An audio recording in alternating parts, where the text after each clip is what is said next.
दोस्तों welcome to Majid ग्रह YouTube channel. Mobile phone repairing की नेक्स्ट वीडियो है। तो इस वीडियो के अंदर मैं अपने मोहतरम दोस्तों को मोबाइल फ़ोन रिपेयरिंग के अंदर इस्तेमाल होने वाली एक नहायत अहम मशीन के बारे में तफसीली और मुकम्मल मालूमात फराहम करूँगा। इंशाअल्लाह इस वीडियो के अख्ताम पर आपको जो है तफसीली मुकम्मल नॉलेज जो है वासल होगा और आपके तमाम डाउट्स जो हैं वो क्लियर हो जाएंगे। तो दोस्तों इस मशीन को कहा जाता है हॉट एयर रीवर्क स्टेशन और इसको SMD रीवर्क स्टेशन भी कहते हैं और इसको हॉट एयर गन भी कहते हैं। तीन नामों से पुकारा जाता है। तो सबसे पहले दोस्तों हम अपने कंसेप्ट को यूं क्लियर करते हैं कि जैसा कि अगर आप देखिए तो मेरे पास है ये एक स्पीकर है ना छोटा सा, यहाँ पर एक तार कनेक्ट है। तो अगर हमने तार को यहाँ पर उतारना हो या लगाना हो तो उसके लिए सिंपल सी बात है कि इसके ऊपर हम अपना सोल्डरिंग आयरन टच करेंगे तो उससे यहाँ पर सोल्डर पिघल जाएगा, मेल्ट हो जाएगा। उसके बाद हम इस तार को उतार भी सकते हैं और वापस भी लगा सकते हैं। यही एक उसूल है। और फ़र्ज़ कर लीजिए कि यहाँ पर तो ठीक थी, एक पॉइंट था ये, जैसे कि ये PCB है। यहाँ पर अगर आप देखें ना, ये जो बैटरी कनेक्टर है इसके 3 पॉइंट हैं, ये जो चार्जिंग पोर्ट है इसके 5 पॉइंट हैं, ये जो है सिम कनेक्टर इसके 6 पॉइंट है। IC के नीचे तो सैकड़ों पॉइंट होते हैं और जिन पर काविया होता भी नहीं। जब इस तरह का मामला हो कि बहुत ज़्यादा पॉइंट हो किसी कंपोनेंट के, मसलन 2 या 2 से ज़्यादा, तो वहाँ पर सोल्डरिंग आयरन फेल होता है। तब हमें एक और मशीन की ज़रूरत होती है जिसको कहा जाता है SMD रीवर्क स्टेशन। तो ये मेरे पास SMD रीवर्क स्टेशन एक पड़ा है। इसके अंदर ये हैंडल होता है और ये हमारी जो है पीछे हमारा यूनिट है, मशीन होती है। तो ये मशीन किस तरह से काम करती है, सबसे पहले मैं आपका कंसेप्ट क्लियर करता हूँ। ये एक मशीन मेरे पास ख़राब हो गई थी, उसका हैंडल मैं आपके लिए लेकर आया हूँ। मैं आपको बताता हूँ कि किस तरह से काम करती है। दोस्तों यहाँ पर इसके पाइप लगा होता है, जैसे कि ये पाइप है ना, तो इसके अंदर ये जो मशीन होती है अंदर से इसका पंप है, वो हवा फेंकता है। हवा यहाँ से अंदर आती है, यहाँ से आगे से गुजर जाती है। अगर आप इसको खोल कर देखें ना दोस्तों, तो यहाँ पर अगर देखें तो एक एलिमेंट है, यहाँ से 2 तारें हैं, 2 तारें यहाँ पर आती हैं। तो ये एलिमेंट बिल्कुल सुर्ख हो जाता है, बहुत ज़्यादा गर्म हो जाता है। जब पीछे से हवा आती है ना तो वो यहाँ से गुजरती हुई, ये जो सुर्ख रंग का एलिमेंट होता है इसमें से गुजरते हुए इंतहाई हवा तप जाती है। तपने के बाद वो यहाँ पर जो है आगे से यहाँ से जो खारिज होती है, हमने यहाँ पर नोज़ल लगाई होती है ताकि हवा को हम अपनी ज़रूरत के मुताबिक जो है ढाल सकें। तो यूँ इसके अंदर सिर्फ 3 चीज़ें हैं, एक तो पीछे से हवा आती है, उसके बाद आगे जो टेम्परेचर वो, और तीसरा आगे नोजल। तो यही हिसाब किताब है कोई भी SMD रीवर्क स्टेशन हो जैसा कि ये है, इसके अंदर आपको सिर्फ 3 चीजें ही मिलेंगी। ये 3 चीजें ही आपने सेट करनी होंगी। बड़ी से बड़ी मशीन भी ले लो, सिर्फ 3 चीजें। पहले नंबर पर टेम्परेचर कितना रखना है, दूसरे नंबर पर हवा की स्पीड क्या रखनी है और तीसरे नंबर पर जो है नोजल हमने कितनी रखनी है। जैसा कि अगर आप देखें तो मेरे पास एक SMD रीवर्क स्टेशन है, इसको मैं ऑन करता हूँ तो देखिए मेरी मशीन जो है ऑन हो चुकी है। यहाँ पर अगर आप देखें ना, बाकी बटनों को छोड़ के, ये तो चैनल है, सेटिंग्स है, कोई इनका खास मकसद नहीं है। बट दोनों तरफ अगर आप देखें ना तो इस तरफ टेम्परेचर लिखा हुआ है, इस तरफ एयर लिखा हुआ है। कोई भी आप मशीन ले लें तो यही उसके अंदर हवा और टेम्परेचर 2 ही सेटिंग्स आपको मिलेंगे। अगर मैं ऊपर वाला बटन दबाता हूं तो 550 पर चला गया ना मैक्सिमम टेम्परेचर, और मैं दूसरा बटन दबाता हूं नीचे वाला तो मिनिमम 100। अब 100 से 550 के दरमियान आपको टेम्परेचर सेट करना है जितनी आपकी जरूरत है। इस तरफ एयर लिखा हुआ है ना, ये यहाँ पर मैं ऊपर वाला बटन दबाता हूँ तो 200 तक मैक्सिमम एयर, नीचे अगर मैं क्लिक करता हूँ तो 1। अब 1 से 200 के दरमियान हवा है, इनको ही आपने सेट करना है। और नेक्स्ट चीज होती है यहाँ पर जो है नोजल आपने लगानी है। बहुत सारी किस्मों की नोजल है, कौन सी लगानी है दोस्तों। सबसे पहले मैं आपको नोजल्स के बारे में तफसीली मालूमात फराहम करता हूँ। दोस्तों मोबाइल फोन रिपेयरिंग के लिए आपके पास जो है 5 mm से लेकर 10 mm के दरमियान नोजल्स होनी चाहिए। अगर आपके पास 5 से लेकर 10 mm के दरमियान नोजल हो ना, तो मोबाइल फोन रिपेयरिंग के अंदर तो कोई भी ऐसा काम नहीं है जिसके लिए आप कहें कि हमारे पास नोजल नहीं है। ये मैंने बात को बहुत मुख्तसर कर दिया कि हर काम करने के लिए 5 से 10 mm के दरमियान नोजल आपके पास हो तो आप सुपर VIP बेहतरीन एक्सीलेंट काम आप कर सकते हो। तो 5 से 10 के दरमियान अगर आप देखें तो ये सबसे पहली नोजल जो है ये 5 mm की नोजल है। 5 mm की नोजल्स का साइज आपको मैं चेक करने का तरीका बता देता हूं। जैसा कि अगर आप देखें ना तो ये शू है, पाकिस्तान और इंडिया मुख्तलिफ ममालिक के अंदर ये जो शू होते हैं ना हमारे 2 पिन प्लग, तो ये 5 mm के होते हैं। ये देखिए मैंने आपस में कनेक्ट किया तो दोनों एग्जैक्टली एक जितने हैं। तो ये 5 mm की नोजल है, ये आपको पता लग गया। उसके बाद मैं आपको एक और बात बताऊं, ये दूसरी नोजल मेरे पास 7 mm की है। तो आपको कैसे पता चलेगा कि आपकी नोजल 7 7 mm की है, ये ज्यादा की है। तो ये जो आपका यूएसबी जैक होता है ना, माइक्रो यूएसबी जैक करते हैं, 7 mm का होता है, ठीक है ना। आज आपको पता चल गया ना। तो अगर आप नोजल के ऊपर इसको रखें ना, तो ये देखा, ये एक जितने ही है बिल्कुल एग्जैक्टली। तो इसका मतलब है ये नोजल 7 mm की है। तो तीसरा जो है ये 10 mm का है। ये जो टाइप सी यूएसबी है ना, तकरीबन 8.5 mm के करीब होती है। तो अगर आप 10 mm के नोजल के दरमियान इसको रखें, तो ये देखिए थोड़ा सा फर्क जो है यहाँ पर बच गया है। तो ये 3 नोजल जो है आप रखिए, 5 mm, 7 mm और 10 mm। अब मैं आपको बताऊंगा कि आपने कहां पर कौन सी यूज करनी है। ये देखिए मेरे पास एक पीसीबी है ना। तो दोस्तों जब कोई भी इसके अंदर हर तरह के कंपोनेंट इस पीसीबी के अंदर लगे हुए हैं, मैं आपको बता देता हूं। तो यहां पर अगर आप देखें तो कुछ एसएमडीज हैं जो अभी मैंने आपको बताया था, छोटी होती है, 2 पॉइंट वाली होती हैं। जब भी आपने कोई भी एसएमडी रिमूव करनी हो तो आपने हमेशा 5 mm की नोजल जो है यूज करनी है, ठीक है। एक बात हो गई। दूसरे अंदाज से मैं बात करने लगा हूं, बात यही है, अंदाज मुख्तलिफ है। वो ये है कि यहां पर इसका जो सुराख है 5 mm का ना, तो ऐसे तमाम कंपोनेंट जो इस सुराख से छोटे होंगे उसके ऊपर यही यूज होगी। फर्ज कर लीजिए कि ये देखिए, ये कंपोनेंट भी इतना है, ये भी इतना है, ये भी इतना है, ये सारे कंपोनेंट इसके अंदर आ रहे हैं, तो उसके लिए यही 5 mm की नोजल होगी। लेकिन अगर आप यहां जाए ना, ये आईसी, तो आईसी बड़ा है, यहां पर अगर जाए तो ये भी आईसी बड़ा है, यहां पर अगर आए तो ये भी आईसी बड़ा है। तो इसका मतलब है कि 5 mm की नोजल छोटी एसएमडीज के लिए ठीक है, लेकिन अब वो अगर इस सुराख से आईसी बड़ा है तो उसके आपने नेक्स्ट ले ली 7 mm की। 7 mm की जो उससे जो बड़े आईसी हैं, थोड़े से देख लीजिए, ये है, तो इसके लिए एग्जैक्टली पूरा है जितना आईसी का साइज है, तकरीबन थोड़ा बहुत आगे पीछे भी हो जाए तो कोई बात नहीं, उतना ही साइज हमारी नोजल का। इस आईसी के ऊपर भी फिट आ रही है, इस आईसी के ऊपर भी फिट आ रही है। लेकिन यहां पर अगर बड़े आईसी के आप देखें तो इनसे जो है ये बड़ी है, ये देखिए इस हिसाब से। तो ये दरमियाने जो आईसी होंगे उनके लिए, दरमियाने आईसी कंपोनेंट होंगे उनके लिए 7 mm की बेहतरीन है। उसके बाद जो नेक्स्ट और आखिरी है उससे ऊपर कोई ऐसा साइज नहीं है कि जो आपने मोबाइल फोन रिपेयरिंग के अंदर यूज करना है। अब जो इससे बड़े कंपोनेंट है तमाम, उनके ऊपर जो है यही 10 mm की नोजल जो है आप यूज करेंगे। तो उसके लिए सीपीयू बच गया, अगरचे सीपीयू इस नोजल से बड़ा। अब ये नहीं कि इससे भी बड़ी नोजल लाओ यार 12 mm की, नहीं भी नहीं। अब तमाम बड़े कंपोनेंट्स जैसा कि ये सीपीयू है, ये बैटरी कनेक्टर है, ये चार्जिंग बेस है, ये सिम होल्डर है, इन सब के लिए 10 mm की नोजल जो है बेस्ट होती है। तो अब मैंने जो है नोजल के बारे में आपको तफसीली मालूमात फराहम कर दी। ये जो है एसएमडीज के लिए, ये छोटे आईसीज के लिए, और ये बाकी तमाम जो बड़े कंपोनेंट्स हैं उनके लिए 10 mm की नोजल यूज होगी। उसके बाद दोस्तों दूसरी अहम बात होती है टेम्परेचर की। दोस्तों ये मेरा एसएमडी वर्क स्टेशन मेरे सामने है। अब मैं आपको टेम्परेचर के मुतालिक मालूमात फराहम करता हूँ। दोस्तों जैसे कि मैंने अभी आपको बताया ना कि नोजल के बारे में मैंने आपको बड़ा मुख्तसर बता दिया, 5 से लेकर 10 mm के दरमियान अगर हो तो बेहतरीन काम चल जाएगा। ऐसे ही अब मैं आपको टेम्परेचर की एक रेंज बता देता हूँ जाके बिगिनर्स के लिए बिल्कुल आसानी हो जाए। यार आप 330 डिग्री सेंटीग्रेड से लेकर 380 डिग्री सेंटीग्रेड के आप जो है टेम्परेचर रखेंगे, बस बहुत मुख्तसर बता दिया, 330 से 380। अब जरा इसकी मैं वजाहत कर देता हूँ इस बात की। जैसा कि दोस्तों अगर आप देखें ना, ये मेरे पास पीसी पे यहाँ पर ये छोटी छोटी एसएमडीज लगी हुई हैं, ये वाली, ये सारी की सारी 330 डिग्री सेंटीग्रेड के ऊपर उतर जाएंगी। जिस मर्जी को आप उतार दो 330 के ऊपर एसएमडी उतर जाएगी।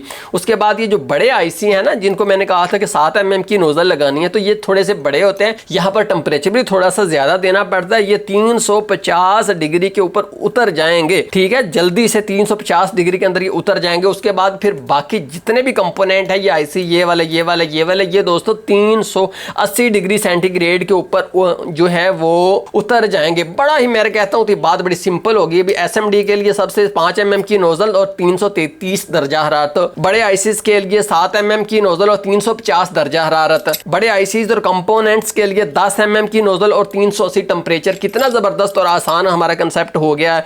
अब दोस्तों हम एयर प्रेशर के बारे में बात करते हैं कि आपको अपने एसएमडी वर्क स्टेशन में ना हवा कितनी रखनी है। तो दोस्तों यहाँ पर ये जो मशीन है ना, इसमें अगर आप देखें तो 1 से लेकर ना 200 तक हवा है, ठीक है जी। कुछ मशीनों के अंदर ऐसे होता है कि 1 से लेकर ना 100 तक होता है। कुछ मशीनों के अंदर यहाँ पर वॉल्यूम लगा हुआ होता है, वो 1 से लेकर 10 तक वॉल्यूम होता है। मुख्तलिफ रेंज होती है ना मुख्तलिफ मशीनों की। तो मैं आपको एक ही सिंपल सादा जवाब दे देता हूँ कि आपने ना मोबाइल फोन रिपेयरिंग के अंदर जो उसकी टोटल हवा हो उसका आपने 30 से 40% जो है रखना होता है। फर्ज कर लीजिए कि 200 हवा है ना, तो यहाँ पर मैंने 65 रखा हुआ है, ठीक है। लेकिन अगर आपकी हवा टोटल है ही 100 तक तो आप 30-40 रख लीजिए। अगर टोटल है ही आपकी हवा 10 तक तो आप जो फिर है वो 4 के करीब रख लीजिए। इससे थोड़ा सा ऊपर नीचे भी हो सकता है। तो ये कि मैंने आपको एवरेज जो है वो दी। अब फर्ज कर लीजिए कि मैंने ये जो है चार्जिंग पोर्ट रिमूव करनी है ना, तो मैंने 10 mm की नोजल ले ली और 380 टेम्परेचर ले लिया, इसके ऊपर डालना शुरू कर दिया। अब यहाँ पर मैं हवा कितनी रखूंगा, 65, जैसा कि मेरी मशीन के ऊपर पहले ही सेट है। लेकिन अगर फर्ज कर लीजिए कि ये मैंने आईसी रिमूव करना है, तो मैंने ये नोजल उतार दी और ये नोजल लगा ली, तो क्या होगा ना कि अब वही जो हवा थी 65 वही इसमें से गुजरेगी, तो यहाँ पर हवा ज्यादा कंप्रेस्ड हो जाएगी, प्रेशर ज्यादा बन जाएगा, तो यहाँ पर मुझे ना कंपोनेंट्स के इर्द गिर्द के कंपोनेंट्स के उड़ने का खतरा है। अगर फर्ज कर लीजिए कि मैंने बिल्कुल ही 5 mm की नोजल डाल दी, तो हवा तो वही भी जो है वो 65 के ऊपर है, तो वो यहाँ से समझ लीजिए बहुत तेज से ऐसे निकलेगा जैसे ब्लोर चल रहा है, जैसे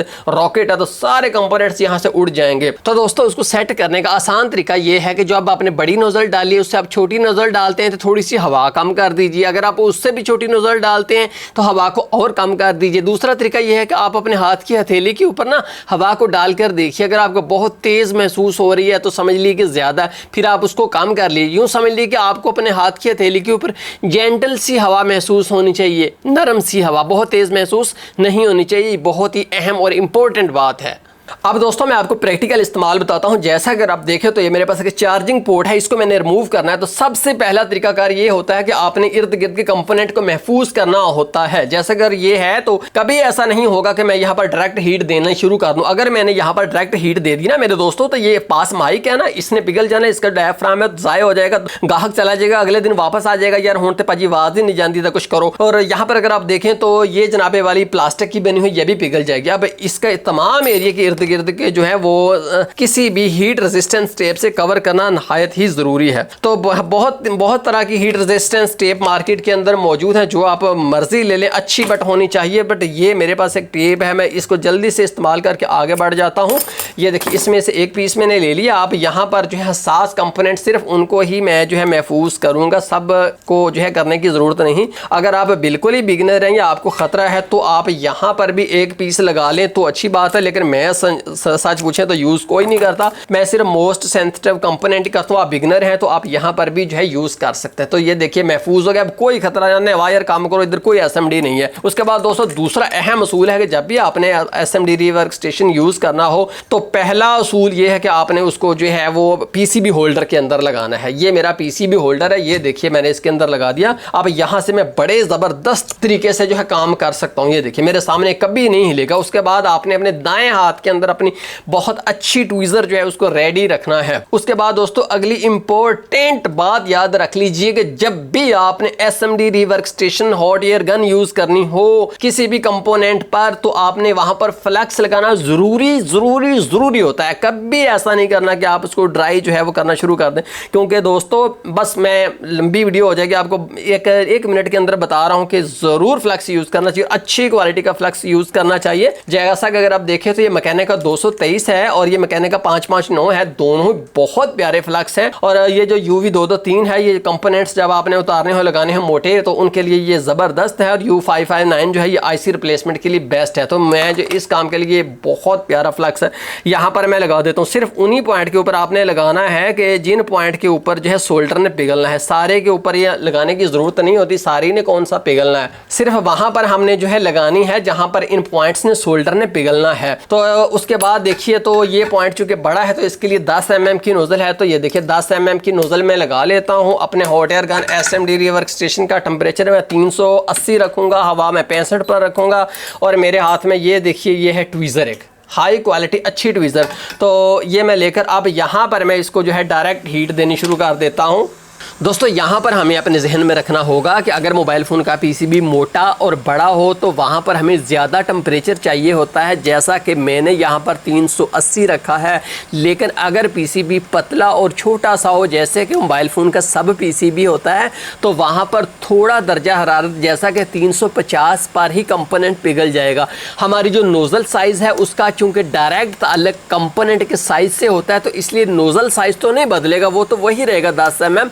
चूँकि पीसीबी छोटा है तो इसलिए टेम्परेचर जो है यहाँ पर कम होकर 350 हो जाएगा। इसके अलावा ये भी याद रखिए जो कंपनीज़ की तरफ से हमारे पास सोल्डर आता है ना पीसीबी के अंदर यूज़ हुआ होता है, तो वो लेड फ्री सोल्डर होता है जो कि 217 डिग्री सेंटीग्रेड के ऊपर पिघलता है। तो उसके लिए हमें ज़्यादा टेम्परेचर चाहिए होता है, जबकि हम जो सोल्डर यूज़ करते हैं वो जल्दी पिघल जाता है। इन बातों को भी हमें अपने जहन में रखना होगा।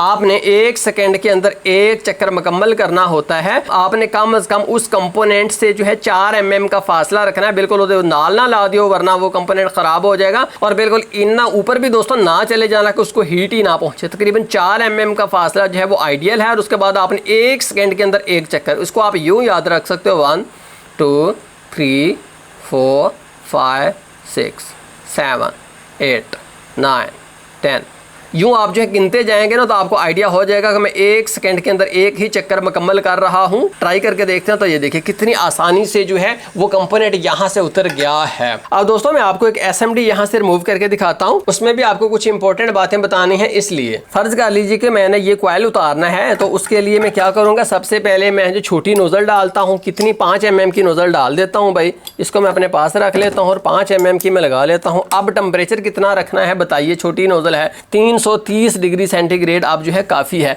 अगली बात यह है कि इसके ऊपर आपने फ्लक्स अप्लाई करना है। आप इसके ऊपर सीधी हीट दीजिए, सीधी। अब दोस्तों यहाँ पर मैं इसको सीधी हीट देनी शुरू कर देता हूँ। जैसे कि मैंने आपको अभी 1 मिनट पहले ये बेस उतारते हुए बताया था कि आपने यहाँ पर 1 सेकंड के अंदर एक चक्कर पूरा करना है, आपने यहाँ पर ठहरना नहीं। अगर आप ठहर गए तो IC तबाह हो जाएगा। ये इस तरह का अगर जैक हुआ तो वो पिघल जाएगा, कोई भी कंपोनेंट हुआ उसकी तबाही यकीनी है अगर आप ठहर गए। CPU मोस्टली जो है वो चंद सेकेंड के अंदर ही डेड हो जाता है। ये अगर बेस हो, इसके ऊपर अगर आप हीट दें तो इसका प्लास्टिक बाहर आ जाता है। कि किस सूरत में, जब आप उसको मूवमेंट नहीं करते। मूवमेंट करनी मस्ट है, लेकिन जब आप जो है इस तरह की SMDs को रिमूव कर रहे हो तब जो है वो आपको मूवमेंट करने की ज़रूरत नहीं होती। आप एग्जैक्टली उसके ऊपर जो है 3-4 mm का फासला रख के हीट देनी शुरू कर दीजिए, तो वो वहाँ पर जो है वो 1-1.5 मिनट के अंदर उतर जाएगी। और अगला उसूल मैंने बताया था कि हर बंदे की SMD वर्क स्टेशन का दूसरे से थोड़ा सा फ़र्क होता है कैलिब्रेशन के अंदर। तो ज़रूरी नहीं कि जो मैंने टेम्परेचर बता दिया बस भाई होने ते गाली मुक गई ना, माजिद गुराया भाई ने बता दिया, भाई उसके अंदर हमेशा थोड़ा बहुत 10-20 का आगा पीछा हो सकता है। फर्ज कर लीजिए कि कुछ देर गुजर चुकी, अभी ये नहीं निकल रहा ना, तो मैं क्या करूंगा, अब मेरे को ज़बरदस्ती नहीं है मेरे पास, मैं इसका टेम्परेचर को 10 डिग्री सेंटीग्रेड जब बढ़ा देता हूँ और फिर मैं चंद सेकेंड वेट करके देखता हूँ कि क्या अब तो उतर गया क्या नहीं। यूँ आप 10-10 जो है बढ़ाते जाइए टेम्परेचर 3 दफ़ा कम से कम, और हर मिनट के बाद चेक कीजिए। चंद सेकेंड के बाद 5 सेकेंड के बाद आप फिर देख लीजिए, हर नेक्स्ट 5 सेकंड के बाद आप देख लीजिए कि उतरा क्या नहीं। और मैंने आपको यह भी बताया था कि मोटा PCB अमूमन ज़्यादा टाइम लेता है। ये हमने अपना कॉइल जो है वो इजीली रिमूव कर लिया है। इसके अलावा दोस्तों आपको मैं एक ये नसीहत करनी चाहूँगा कि आपने ना कबाड़ में से PCB ले लेने हैं। आपने अपने SMD वर्क स्टेशन से उनके में से कंपोनेंट रिमूव करके उतार कर पिघला कर उतार कर लगा कर दोबारा देखने हैं, ताकि आपके जो SMD वर्क स्टेशन है वो आपके हत्थे चढ़ जाए, आपके हाथ के ऊपर चढ़ जाए, आपको पता चल जाए कि यार ये कौन से टेम्परेचर के ऊपर मैंने काम करना है। फ़र्ज़ कर लीजिए कि मेरे पास ये है ना इस वक्त सूगन का, तो फ़र्ज़ कर लीजिए मैं चेंज कर लूँ, कोई और मुझे कंपनी दे दे, तो मैं भी उससे IC नहीं लगा पाऊँगा। हो सकता है IC CPU को मैं डेड कर दूं, जब तक मुझे 1-2 दिन में चलाकर अपने हाथ के ऊपर मैं इसको ना ले आऊं कि यार ये इतने टेम्परेचर के ऊपर यूं काम करेगा। तो आप तो हैं बिल्कुल बिगिनर, तो आपको और ज़्यादा प्रैक्टिस करने की ज़रूरत है। अच्छे से आप प्रैक्टिस ऐसे कीजिए कि आपके जहन रोशन हो जाए, तो इससे इंशाल्लाह आप बहुत जल्दी SMD वर्क स्टेशन को इस्तेमाल करना सीख जाएंगे। दोस्तों बहुत सारे सवालात के तो जवाब यहाँ पर क्लियर हो चुके होंगे, लेकिन बहुत सारे सवालात अभी भी हमारे जहन में होंगे, तो उसके लिए कमेंट्स बॉक्स है, कमेंट्स बॉक्स के अंदर सवाल कीजिए। और जो दोस्त भरपूर मालूमात रखते हैं, एक्सपर्ट्स हैं, उनको भी मैं रिक्वेस्ट करता हूं प्लीज़ यार हमें दूसरों का फ़ायदा ज़रूर करना चाहिए। कमेंट्स देखें, जिन लोगों को नहीं पता उनको रिप्लाई करें, मैं भी रिप्लाई करूंगा। हम सब एक कम्युनिटी बनाएंगे, एक दूसरे के मालूमात में इजाफा करेंगे। बहुत शुक्रिया देखने का। अल्लाह हाफिज़।